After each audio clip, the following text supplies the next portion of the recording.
구약 성경의 열왕기하 4장을 보면 엘리사 선지자가 선지자의 생도의 아내와 그 아들을 위해서 특별한 조치를 해줍니다. 그것은 뭐냐면 이 집안이 너무 가난하고 빚이 많으니까 동네에 가서 모든 그릇들을 다 빌려와라. 그리고 그 모든 그릇들을 다 빌려온 다음에 그것을 가지고 집에 가서 문을 잠그고 그리고 남아있는 그 기름병에 있는 그 기름을 붓기 시작을 해라. 그러면 하나님께서 은혜 주셔서 모든 그릇들의 기름이 채워질 거다는 것이죠. 그래서 모든 동네 그릇들을 하여간 있는 대로 다 빌려다가 기름을 붓기 시작을 했어요. 문을 잠그고. 여러분들에게도 이런 은혜가 있길 바랍니다. 부면 나오는 은혜. 그래서 막 이렇게 붓기 시작을 했어요. 그러니까 그랬더니 진짜 이렇게 생겼겠죠, 그렇죠? 기름 얼마 없는 데서 이렇게 부었는데 계속해서 기름이 나오는 거예요. 기름이 막 계속 나와요. 그릇도 치웠어요. 또 나오는 거예요. 또 치우고 또 나오고. 전 얼마나 재밌었을까. 이런 은혜가 있길 바랍니다. 그래서 막 기름을 붓다가 드디어 마지막 그릇까지 다 했어요. 근데 얼마나 이 재미가 있었던지 그릇이 다 떨어지는지도 몰랐어요. 이제 그릇이 없나이다. 아들이 그러니까 그제서야 이 병의 기름이 뚝 끊어졌어요. 우리 사랑하는 여러분, 기름이 아무리 끊임없이 나와도 그릇이 없으면 기름을 담을 수가 없어요. 주유소에서 이렇게 기름을 넣죠. 가스를 넣는데 밑으로 떨어진 것들 많아요. 이건 주워 담을 수가 없어요. 교회도 그렇습니다.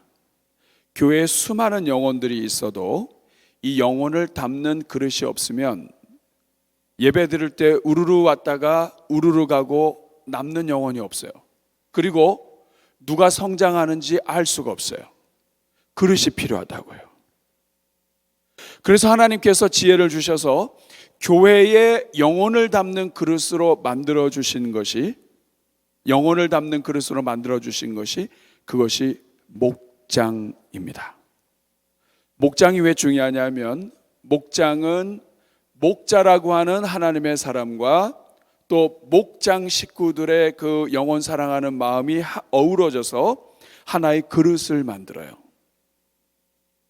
그래서 그 목자라고 하는 그릇에, 목장이라고 하는 이 그릇에 하나님이 영혼을 담아주시는 거예요. 그런데 어떤 목장은 더 많은 영혼을 담고 더 많은 영혼들을 끌어안고 영혼들과 함께 살지만, 또 어떤 목장은 그릇이 큰 것 같았는데 자꾸 이렇게 새기도 하고 금이 가기도 하고 그래요. 결국 그릇의 문제입니다. 우리 대전중앙교회가 건강한 교회가 되고 그리고 하나님이 주신 영혼들을 담을 수 있는 그릇을 많이 준비하면 준비할수록 우리 대전중앙교회는 건강하게 돼요. 영혼을 끌어안을 수 있는 목자가 영혼을 담을 수 있는 이 그릇, 어떤 종류의 영혼이 와도 끌어안고 그 그릇에 담을 수 있는 그릇이 되면 될수록 하나님은 다양한 종류의 인생들을 교회에 보내주실 거예요. 주워 담느냐 못 담느냐, 이것은 그릇의 문제예요. 저는 우리 대전중앙교회에 영혼을 담는 그릇으로 주신 우리 모든 목장들이 건강하기를 축복합니다. 특별히 우리 목장을 섬기는 우리 모든 목자들이 영적으로 건강하고 영혼을 담을 수 있는 이 사이즈가 점점 커질 수 있기를 바랍니다. 옛날에는 3명만 맡아도 막 부담이 되고 힘들었는데 이제는 하나님이 주신 은혜로 한 번에 딱 보면 쫙 들어오는 그런 은혜가 있기를, 리더십의 은혜가 있기를 바랍니다. 처음에는 줄반장부터 하는 거죠. 몇 명 안 되는 사람만 세면 돼요. 그런데 단계가 높아지면 군대에서도 하사관이 있지만 또 장교가 있습니다. 한 번에 딱 보여요. 그리고 아침에 일어나서 점호를 하면 모든 부대원들이 딱 전체를 보게 되면 자꾸만 이것이 습관이 되게 되면 한쪽 구석에서 살짝 움직여도 다 보이는 거예요. 저는 우리 목자들에게 그런 은혜가 있기를 바랍니다. 어떤 종류의 영혼이 와도 다 주워 담을 수 있는 캥거루 주머니 같이 주여! 어떤 영혼을 보내도 다 담을 수 있는 우리 목자들이 다 되시기를 주님의 이름으로 축복합니다. 그렇다면 결국 영혼을 담을 수 있는 그릇, 영혼을 섬기는 사람들에게 무엇이 필요하냐 이거예요. 어떻게 하면 영혼을 섬기는 사람들이 더 잘 영혼을 담을 수 있고 하나님께서 주신 그 영혼들을 더 잘 섬길 수 있을까? 영혼을 섬기는 목장의 목자, 그리고 교구의 교구장, 그리고 이 목장과 교구를 섬기는 우리 각 총무들과 그리고 그 목장 안에 있는 우리 하나님의 일꾼들, 정말 그 목자를 도와서 옆에서 섬기며 영혼들을 같이 섬기는 이 영혼을 섬기는 모든 사람들에게 있어서 정말 중요한 조건, 영혼을 더 많이 담을 수 있도록 준비할 수 있는 조건이 무엇인가? 어떻게 하면 내 그릇의 크기를 키울 수 있는가? 저는 오늘 목장 개강 예배를 통해서 이것을 여러분들과 두 가지만 함께 나누려고 합니다. 어떻게 하면 나의 영혼을 담을 수 있는 그릇의 크기를 크게 할 수 있을까? 첫 번째, 그것은 바로 예수님과의 깊은 관계에 좌우됩니다. 영혼은 하나님이 아무에게나 맡기는 것이 아니라 예수님과의 깊은 관계에 있는 사람에게 맡긴다는 것이죠. 영혼의 그릇은, 영혼을 담는 그릇은 예수님과의 관계가 있습니다. 오늘 15절 말씀을 한번 보겠습니다. 같이 읽어볼게요. 시작. 그들이 조반 먹은 후에 예수께서 시몬 베드로에게 이르시되 요한의 아들 시몬아. 아주 짧은 말이에요. 근데 여기 보면 조반을 먹은 후에 이렇게 되어 있어요. 조반을 먹었어요. 여러분, 이 밤새 고기를 잡고 나서 못 잡았다가 거기 한번 이쪽에 넣어서 이 고기 잡아봐라 해서 고기 잡았어요. 어쨌든 그리고 나서 조반을 먹었습니다. 우리 주님과 조반을 먹은 그러한 그리스도의 제자들에게 오늘 네가 나를 사랑하느냐? 내 양을 먹이라, 내 양을 치라. 영혼들을 맡기세요. 아무에게나 하나님께서 영혼들을 맡기는 것이 아니라 누구에게 맡긴다고요? 하나님과 친밀한 관계 있는 사람에게 영혼을 맡기는 거예요. 왜 우리 주님께서 조반을 먹으셨을까? 아침을 같이 드셨을까? 아마도 내 양을 먹이라고 하는 것과 연결하신 것 같아요. 양을 내가 너희에게 이렇게 아침을 먹고 먹이는 것처럼 너희도 내 양을 그렇게 먹여라. 어떤 이런 상징이 들어가 있는 것처럼 느껴집니다. 중요한 것은 예수님과 제자들의 관계, 영혼을 맡기는 그러한 목자, 작은 목자들과의 관계는 친밀한 관계라는 거예요. 아침 일찍 밤새 화장 안 하고, 그리고 그냥 모든 것이 막 얼굴도 밤새도록 고기 잡다가 못 잡아가지고 겨우 잡았으니 얼굴이 어떻겠어요. 그리고 비린내도 나고요. 그렇죠? 이런 여러 가지 상황에 있었는데 그 상황에서도 아침 먹을 수 있는, 그 손이나 제대로 뭐 이렇게 냄새 나고 그랬겠죠. 어부들이 머리 막 이런, 그런데도 그런 상황에서 아침을 먹을 수 있는 관계, 친밀한 관계라는 거죠. 어느 정도 친밀하냐? 우리가 오늘 읽은 본문의 앞절 7절 말씀을 보면 예수께서 사랑하시는 그 제자가 베드로에게 이르되 주님이다. 그러니까 배에 있었는데 저쪽에서 너에게 고기가 있느냐 하시는 이 말씀. 그 오른편에다 한번 던져봐라. 그래가지고 던지고 나서 고기 잡았는데 그 순간에 예수님 사랑하시는 제자 사도 요한이 주님이시다 이랬더니 그냥 베드로가 그 말을 듣고 그냥 겉옷을 두른 후에 바다로 뛰어내렸어요. 저것도 참 희한해요. 그렇죠? 벗고 있었어요. 그런데 바다로 뛰어내리려면 그냥 뛰어내려야 되는데 그 옷을 입고 겉옷을 두르고 이렇게 두른 건지 하여간 이렇게 두르고 뛰어내렸어요. 중요한 건 뭐냐면 예수님과 그런 형식이 필요가 없어요. 주님이다 하니까 그냥 뛰어드는 거예요. 예. 이런 관계. 뿐만 아니라 오늘 우리가 읽은 본문 15절 앞에 보면 예수님께서 이렇게 부르십니다. 요한의 아들 시몬아. 한번 따라해 볼까요? 요한의 아들 시몬아. 여러분, 시몬이라고 하는 이 이름은 예수님께서 아주 즐겨서 부르시는 이름이에요. 아주 일반적인 이름, 정말 친구처럼 부르는 이름. 그러니까 이 관계가 어떤 관계냐면 정말 친구 같은 거예요. 막 아주 자연스럽게. 예수님께서 베드로를 부를 때 가장 즐겨 부르셨던 이름이 시몬이에요. 시몬아, 내가 너한테 할 말이 있다. 겟세마네 동산에 올라가셔서 기도하시는데 시몬이 자고 있어요. 너 아직도 시몬, 너 아직도 자고 있냐? 잠시 동안도 깨어날 수 없단 말이냐, 이 시몬. 그러면서도 오늘 부를 때 그냥 시몬아 안 하고 요한의 아들 시몬아 이렇게 또 부르세요. 원래 가까운 사람 부를 때 시몬아 그러지 요한의 아들 시몬아 이렇게 잘 안 불러요. 너 누구의 아들 시몬아, 이건 굉장히 공적인 표현이거든요. 근데 오늘 이 자리가 베드로를 회복시키시는 자리예요. 예수님을 3번 부인했던 베드로에게 용서하시고 회복하실 때 우리 주님께서 요한의 아들 시몬아 이렇게 공식적으로 부르세요. 이 말은 뭐냐면 공식적으로 예수님께서 너를 용서하신다는 뜻이에요. 공식적으로 너를 용서하면서 너를 함부로 대하지 않고 너 시몬 베드로, 너 이게 뭐야? 너 나를 그렇게 사랑한다 그러더니 3번이나 나를 부인해? 시몬, 이야!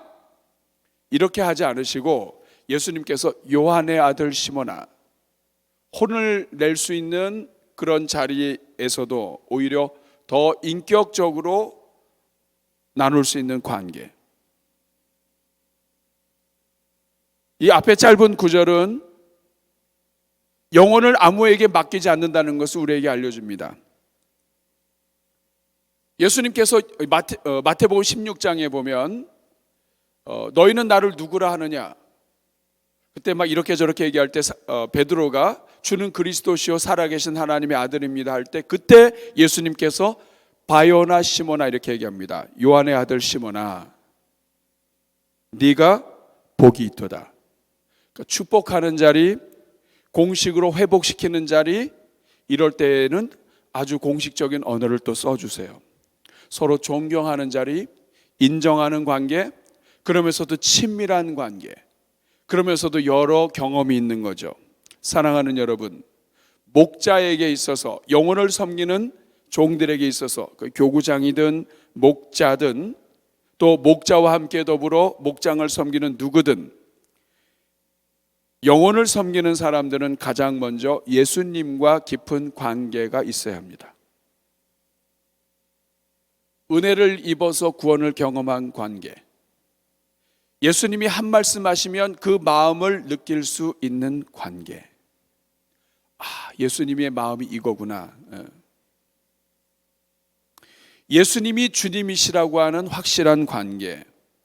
주님이 원하신다면 바로 달려갈 수 있는 관계.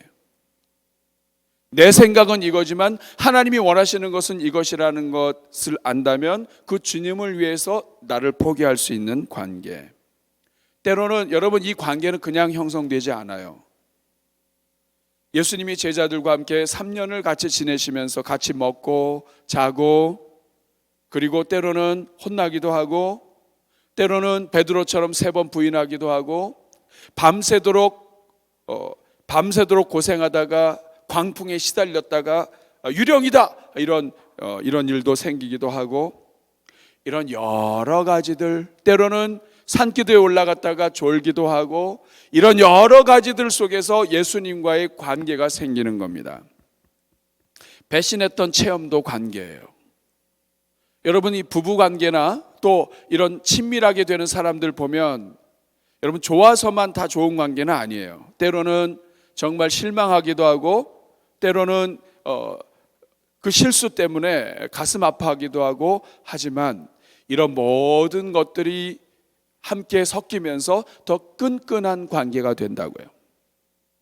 좋을 때만 우리 하나님 믿는 것이 아니라 정말 내 인생에 가장 힘들고 어려운 때도 하나님을 믿고 하나님 안에서 씨름하며 기도하며 하는 이 관계, 이런 관계가 형성된 사람에게 지금 예수님께서 양을 맡기고 계신 거예요. 우리 사랑하는 여러분, 목자가 영혼을 담는 그릇의 크기를 크게 하고 내가 남은 삶 동안 영혼을 섬길 수 있는 그러한 하나님의 일꾼으로 자라나려면 가장 먼저 해야 될 일은 우리 주님과의 관계가 깊어져야 합니다. 이 관계는 그냥 되지 않아요. 어떠세요, 여러분? 오늘 이 자리에 있는 우리 목자 여러분들은 이 코로나 상황으로 어려운 순간에도 우리 주님과의 관계가 계속 깊어지고 있습니까? 하나님의 말씀과 찬송과 기도와 이런 여러 가지로 하나님 앞에 나아가고 있습니까? 우리가 목자 모임을 하는 이유는 다른 것 없어요. 목자가 하나님과의 관계에 있어서 흐트러지지 않도록 계속 만나서 확인을 하고 격려하는 것이에요. 지금 코로나 때문에 목장 모임을 하느냐 못하느냐 전화만 하는 목장도 있고 다양한 목장들이 있어요. 어떤 목장은 또 너무 어르신들이 많아가지고 줌으로 할 수가 없는 데도 있어요. 그렇다 할지라도 우리가 목자 모임을 하고 함께 모이는 시간을 갖는 것은 또 우리 목자들이 계속해서 양육과 훈련과 또 이런 여러 성경 읽기와 이런 여러 일들에 계속해서 우리가 관여하도록 격려하는 이유는 그래야 우리가 우리 직분을 바로 감당할 수 있습니다. 내가 목자, 여러분 목자 아무리 목자의 직분을 가지고 있어도 하나님과 가까이 있지 않으면 양을 섬길 수 없어요. 양들이 더 알아요. 어떤 목자는 목장 식구들이 아프다고 하면 그 끌어안고 기도하고 금식하고 막 하는데 어떤 목자는 이거 전혀 아무런 뭐가 없는 것 같다 그러면 목장 식구들이 먼저 안다고요. 양이 알아요. 양이 목자를 알아요. 선한 목자 되신 예수님은 양들의 이름을 알지만 양들도 목자를 안다고요. 우리 사랑하는 우리 교구장 목자 여러분들은 영혼을 담는 그릇이에요. 우리 교회의 영적인 전투력은 목자 한 분 한 분이 얼마나 많은 영혼들을 잘 담을 수 있는가. 그냥 끌어안고만 있는 게 그런 게 아니라 정말 이 목자로서 한 영혼 한 영혼을 섬길 수 있는 그러한 이 영적인 그릇이 얼마나 가고 있느냐, 여기에 따라 달려 있어요. 저는 여러분들이 이번 가을에 하나님과 더 깊이 교제하는 은혜가 있기를 축복합니다. 하나님은 그런 자들에게 영혼을 맡기세요. 영혼을 맡긴다는 것은 천하보다 가장 귀한 것을 주는 거예요. 영혼을 맡긴다고 하는 것은 예수님이 함께 하신다는 뜻이에요. 예수님은 한 영혼을 살리기 위해서 십자가 달려 죽으셨어요. 근데 그 영혼을 맡긴다? 이것은 큰 명예입니다. 천하보다 귀한 영혼을 맡겼다. 이것은 예수님께서 나를 신뢰하신다는 거예요. 여러분, 이 귀한 이 목자 교구장의 이 사명 여러분들이 잘 감당하실 수 있기를 바랍니다. 그리고 목장 안에서 비록 목자와 교구장은 아니지만 목자를 도와서 함께 영혼을 섬기는 모든 주의 종들도 은혜가 있기를 바라요. 천하보다 귀한 영혼 아무에게나 주지 않습니다. 맡겼을 때 하나님이 기대하시는 것은 이제 본격적으로 이 아이들 때문에, 이 영혼들 때문에 나와 교제하자 하는 뜻이에요. 목장 안에 문제가 일어났다? 이것은 하나님이 나를 부르시는 거예요. 나와 더 친해지자. 이 영혼 때문이지만 이 영혼을 위해서 같이 기도하는데 사실은 하나님이 나와 친밀해지기 원하시는 거예요. 저는 우리 모든 주의 종들마다 하나님과 친밀해지기를 축복합니다. 그래서 하나님께서 여러분들을 더욱더 신뢰하시고 더 많은 영혼들을 맡겨주실 수 있기를 축복합니다.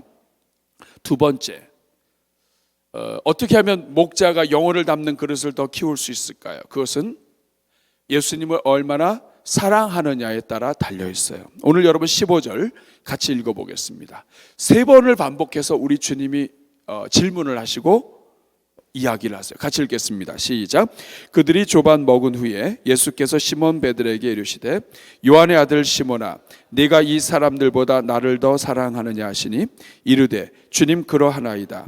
내가 주님을 사랑하는 줄 주님께서 아시나이다. 이르시되 내 어린 양을 먹이라. 이거를 15절로 끝나지 않고요. 저는 처음에 이거 읽을 때 실수한 줄 알았어요. 왜냐하면 똑같은 게 계속 나오니까. 요한의 아들 시몬아 세 번이나 반복해서 네가 나를 사랑하냐고 물어봤습니다. 여러분 질문해 볼게요. 왜 예수님은 세 번이나 반복해서 내가 나를 사랑하느냐고 질문하셨을까요?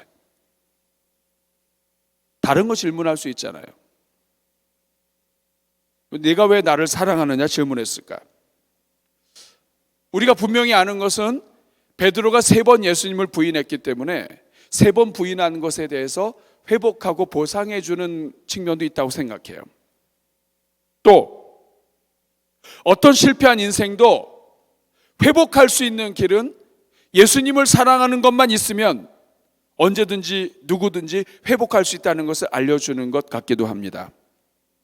그런데 오늘 본문이 직접적으로 설명하고 있는 것은 무엇이냐면 네가 나를 사랑하느냐라고 하는 질문한 다음에 예수님이 직접적으로 말씀하신 것은 내 양을 먹이라는 거예요. 세 번.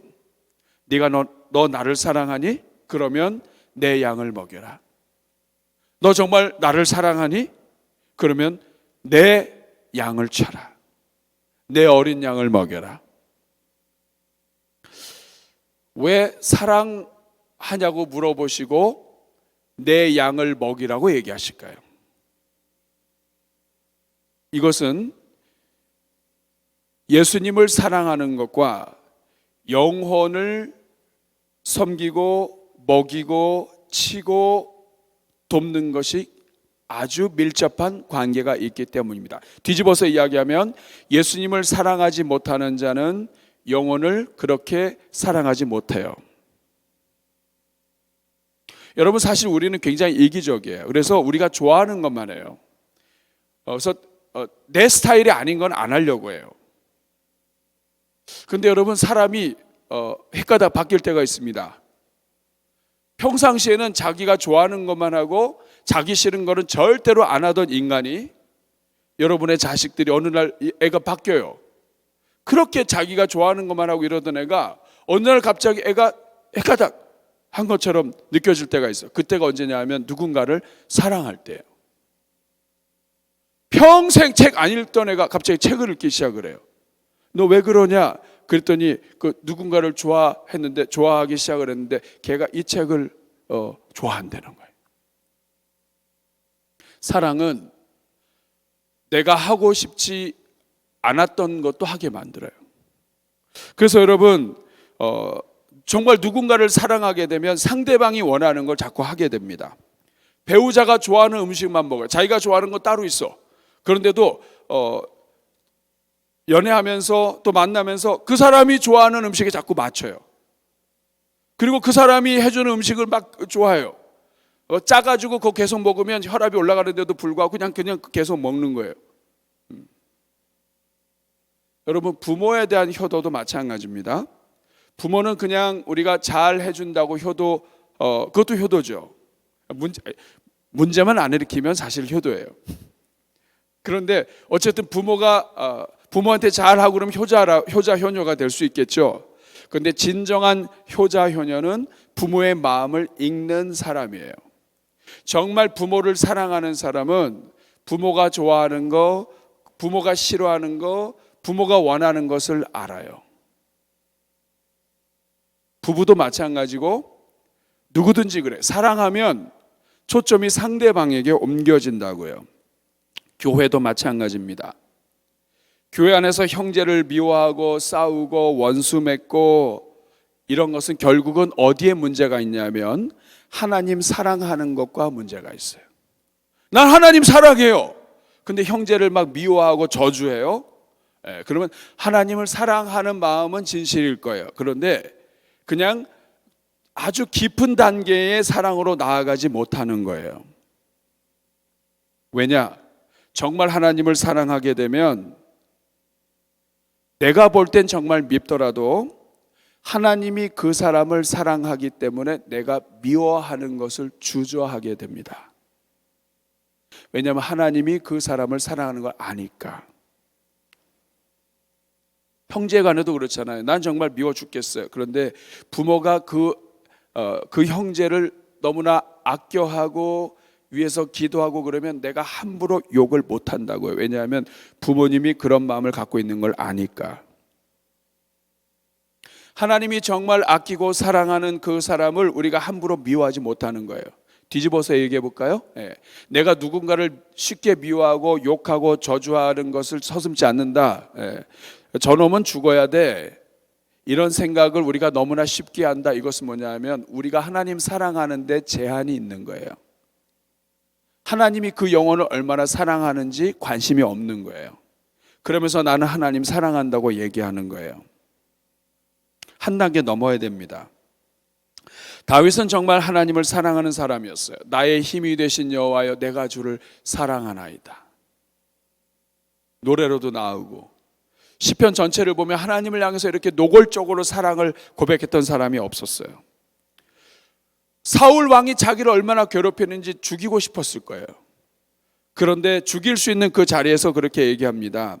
여호와의 기름 부음 받은 자를 치면 그 죄가 나에게 없겠느냐. 이것을 어떤 특정 직분을 가진 사람에 대해서만 적용하면 안 돼요.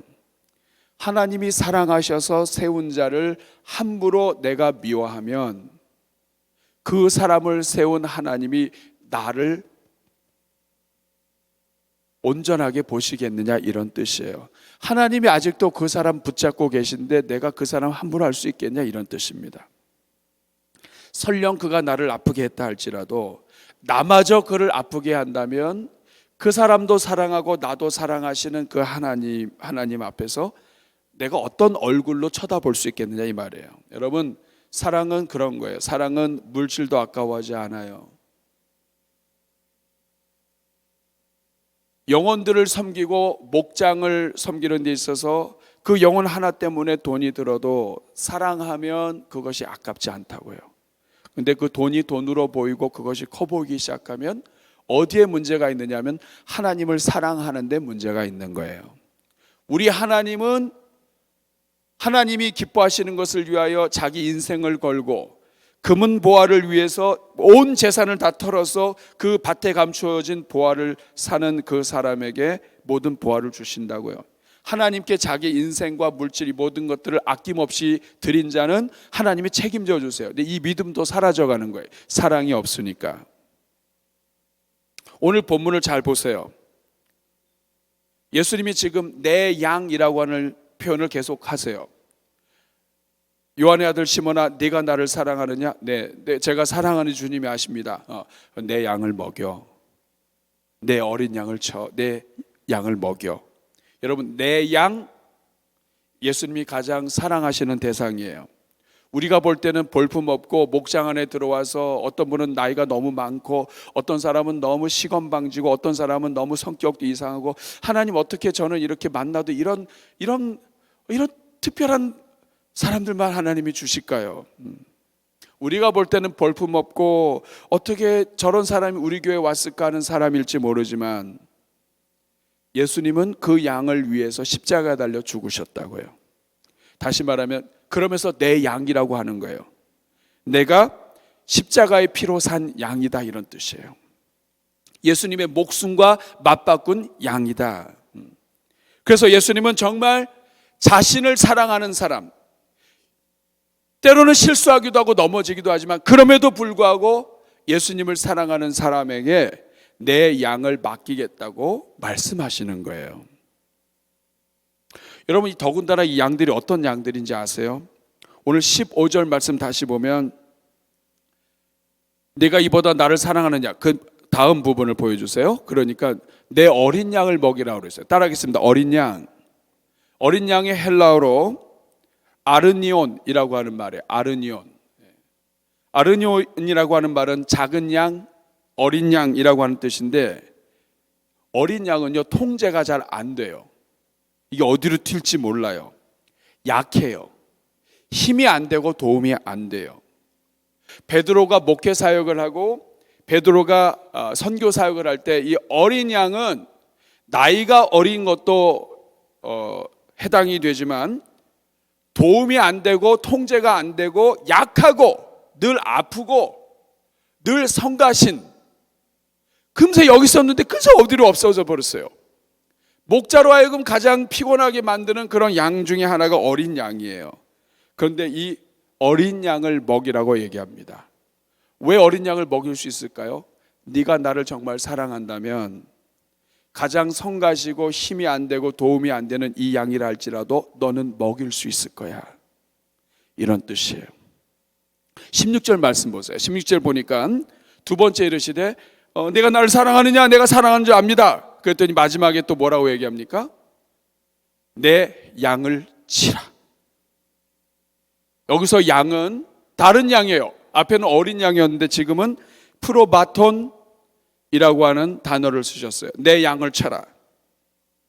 여러분, 이 프로바톤이라고 하는 것은 보통 집에서 기르는 가축, 그 중에서도 힘이 없는 양을 의미해요. 그런데 이 단어는 고대 헬라어를 쓰는 헬라 사람들에게는 이게 약간 성가신 단어입니다.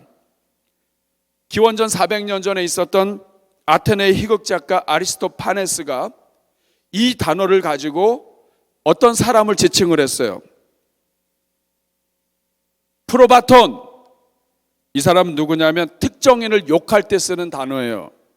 열등하고 우둔한 사람, 동시에 혼자서 쓸 수 없어서 누군가로부터 안내를 받아야 하는 사람. 내 양을 치라.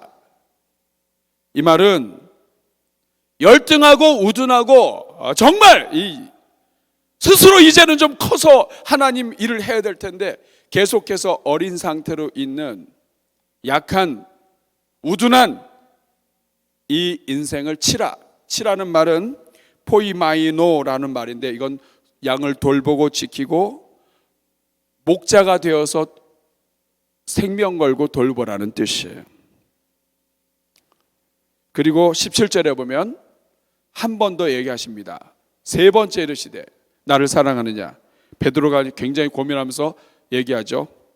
베드로가 근심하여 이르되 주님이 다 하십니다. 그랬더니 맨 마지막에 하는 말이 내 양을 먹이라. 여기에서 내 양도 프로바톤인데 먹이라고 하는 말은 보스코라고 하는 말입니다. 이것은 목자로서 먹이는 걸 얘기해요.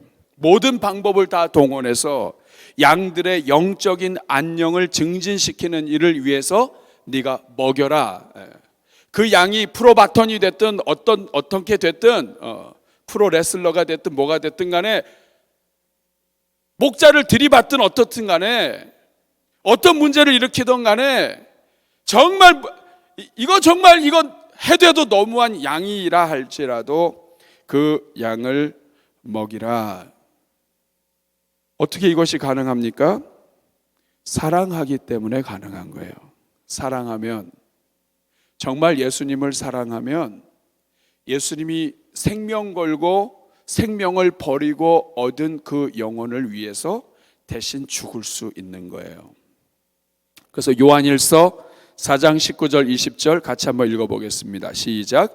우리가 사랑함은 그가 먼저 우리를 사랑하셨습니다. 누구든지 하나님을 사랑하노라 하고 그 형제를 미워하면 이는 거짓말하는 자니 보는 바 그 형제를 사랑하지 아니하는 자는 보지 못하는 바 하나님을 사랑할 수 없느니라. 요한일서 3장 16절도 같은 말씀이에요. 같이 읽습니다. 그가 우리를 위하여 목숨을 버리셨으니 우리가 이로써 사랑을 알고 우리도 형제들을 위하여 목숨을 버리는 것이 마땅하니라. 여러분, 어차피 하나님이 우리를 사랑하셨고 독생자 예수 그리스도께서 우리를 사랑하셨기 때문에 우리는 선택의 여지가 없어요. 사랑해야 돼요. 근데 그 사랑하는 자에게 반드시 하나님이 하시는 일은 양들을 맡기십니다. 영혼을. 이 자리에 있는 우리 목자들, 우리 교구장들, 하나님이 여러분 사랑하셔서, 여러분이 하나님 사랑해서 양을 맡기신 거예요. 그 양을 더 사랑하기 위해서는, 어떤 양을 만나도 전천후 목자가 되기 위해서는 다른 거 없습니다. 예수님과 더욱더 친밀해지고, 그리고 예수님을 깊이 사랑하는 사람이 되어야 이 무지막지한 양들을 섬길 수 있는 거예요. 뒤집어서 이야기하면 목자, 교구장, 영혼을 섬기는 사람들이 주님과의 관계에서 실패하고 예수님 사랑하는 데 실패하면 끝나는 거예요. 그러면 본인도 면류관이 없고 그 본인이 맡은 영혼들도 어려워지는 거예요. 저는 오늘 목장 개강 예배를 시작하면서 2021년 가을, 하나님 정말 제가 주님 진심으로 사랑하는 가을 되게 해 주십시오. 주님과 더욱더 친밀해지는 가을 되게 해 주십시오. 정말 그 주님을 위하여, 주님 사랑하기 때문에, 나는 사랑하지 않지만 주님 사랑하기 때문에 주님께서 생명을 걸고 구원하신 그 영혼들 나도 사랑할 수 있게 해 주십시오. 이렇게 함께 고백하는 가운데 끌려서 사랑하는 것이 아니라 정말 마음 깊은 곳에서부터 우리 주님 사랑의 마음으로 생명을 일으키고 구원하는 하나님의 종들 다 되시기를 주님의 이름으로 축복합니다. 이 시간 한번 우리 같이 찬양하면 좋겠어요. 이 시간 찬양할 때 우리 한번 고백 한번 하면 좋겠어요. 여러 찬양들이 있는데 그 중에서 하나가 주를 향한 나의 사랑을 이라고 하는 찬양이 있어요. 주를 향한 나의 사랑을, 주를 향한 나의 사랑을 주께 고백하게 하소서. 이 찬양을 부르는 동안에 여러분 마음속에 숨어있던 우리 주님 사랑의 마음이 쏟아져 나오기를 축복합니다. 주를 향한 나의 사랑을, 주를 향한 나의 사랑을 주께 고백하